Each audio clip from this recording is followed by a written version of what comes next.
Voilà, bonjour, bienvenue dans cette troisième vidéo. Aujourd'hui, on va de nouveau parler d'un autre contrat entre AVAV, donc l'entreprise Aéro-Environnement, et cette fois-ci l'armée américaine.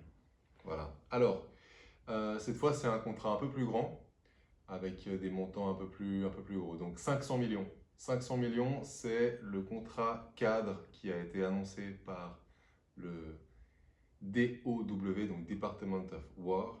Donc ils ont annoncé ça le 1er juillet. Ils ont annoncé un grand contrat cadre de 500 millions. Ce contrat, ils l'appellent IDIQ, donc IDIQ, et ça veut dire Indefinite Delivery, Indefinite Quantity. Donc livraison indéterminée, quantité indéterminée. Ensuite, le 6 juillet, Aéro-Environnement, AVAV, ont officialisé l'annonce de ce grand contrat, donc de 500 millions étalés sur une durée de 3 ans. Ces contrats, donc dits IDIQ, livraison indéterminée, quantité indéterminée, ils ont plusieurs caractéristiques. En fait, ça facilite les choses pour le client et pour le fournisseur. Donc le fournisseur, par exemple, il va savoir quel produit le client a commandé, et puis toutes les démarches administratives vont être plus rapides. Donc voilà, rapidité, simplification. Donc, le 6 juillet aussi, Aéro-Environnement, ils ont annoncé la première tranche de ce contrat, qui est donc pour 80,5 millions de dollars et qui est spécifiquement dédié au système de lutte anti-drone Titan. Titan, encore un mot un peu mystique pour donner un peu de... pour rendre la chose un peu mieux, quoi. Le système Titan. Donc, qui c'est qui a passé ce contrat exactement? Donc c'est l'armée américaine, mais ils ont une task force qui s'appelle la JIATF-401. Donc, qu'est-ce que ça veut dire en fait? Enfin, qu'est-ce que c'est cette JIATF 401? En fait, c'est juste l'organisme en fait qui gère l'approvisionnement de drones et de matériel de lutte anti-drone, qui va fournir toutes les agences américaines, l'armée, tous les départements de l'armée. Ils vont accélérer l'achat, l'entraînement, la distribution de tous ces systèmes anti-drones. Cette JIATF 401, leur mission, donc comme je le disais, voilà, c'est d'accélérer tout ça. Ils ont comme mission aussi de protéger les États-Unis, leur propre sol. C'est pas seulement pour les soldats qui seraient en opération à l'étranger, quoi. Donc ils vont aussi coordonner tout ce qui est distribution entre... Parce qu'il faut bien comprendre que voilà, l'armée américaine, il y a l'armée de terre, il y a la Navy, il y a les forces spéciales. Ensuite, il y a les agences de sécurité comme le FBI, le DHS, FAA, tout ça. Voilà, donc ça c'est pour la mission de cette JIATF. J'avais noté le nom de cette... mais je ne le vois plus. Et en fait, ça voulait dire quelque chose comme Joint Interagency, Interagence Task Force. Donc c'est l'abréviation de cet acronyme. Ensuite, donc le système Titan. Je vais vous mettre des photos pour que vous puissiez voir à quoi ça ressemble physiquement. En fait, c'est de la lutte anti-drone qui se dit soft kill. Ça veut dire que, en gros, c'est un boîtier avec des antennes qui va créer un dôme autour de son point d'émission, et puis ça va brouiller les fréquences radio, et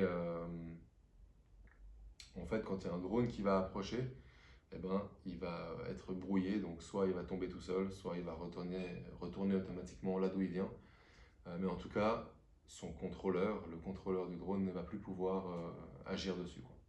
parce que toutes ces fréquences radio seront brouillées.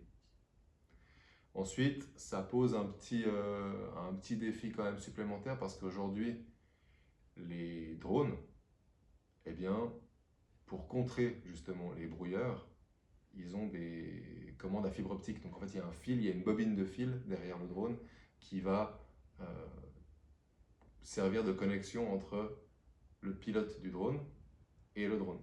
Donc en fait, les drones qui sont pilotés comme ça, eh bien, les brouillages, le jamming des ondes radio, bah, ça ne sert à rien parce qu'il est relié avec un fil de fibre optique.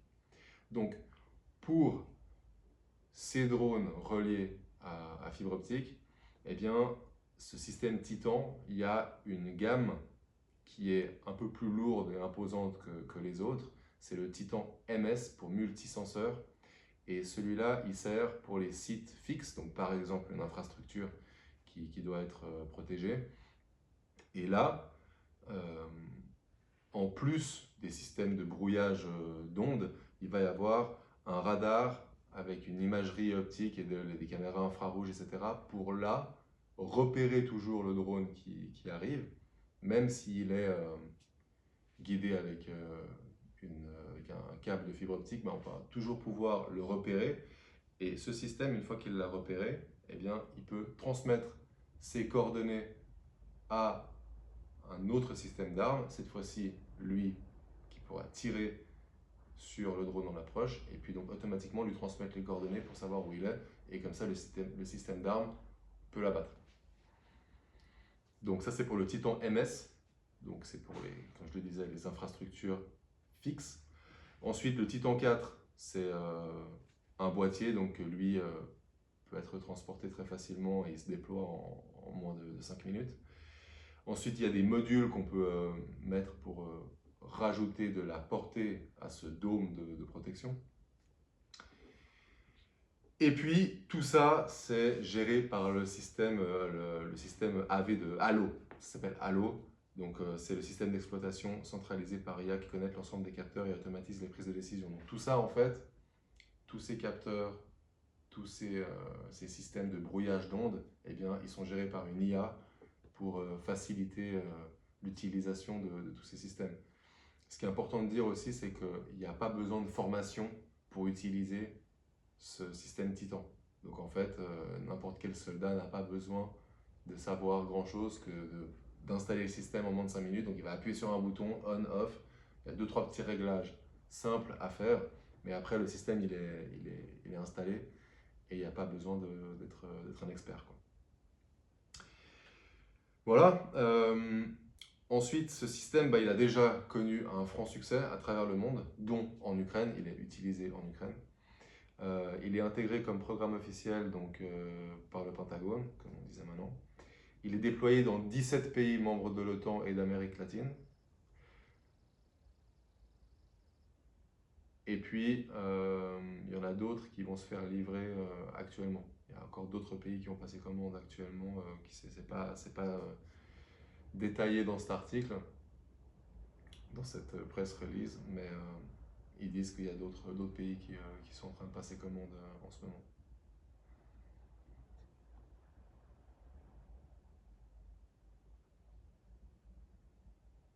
Voilà, et puis aussi, ça c'est un retour d'Ukraine.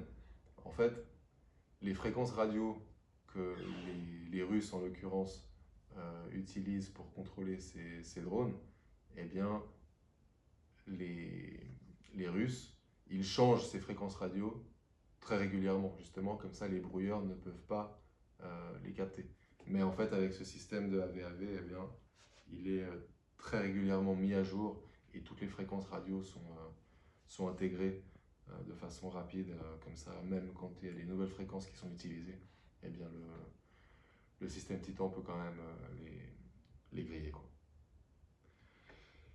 Voilà, donc cette fois c'était la lutte anti-drone soft kill. On verra par la suite d'autres systèmes de lutte anti-drone. Voilà, donc c'était pour le 3e contrat.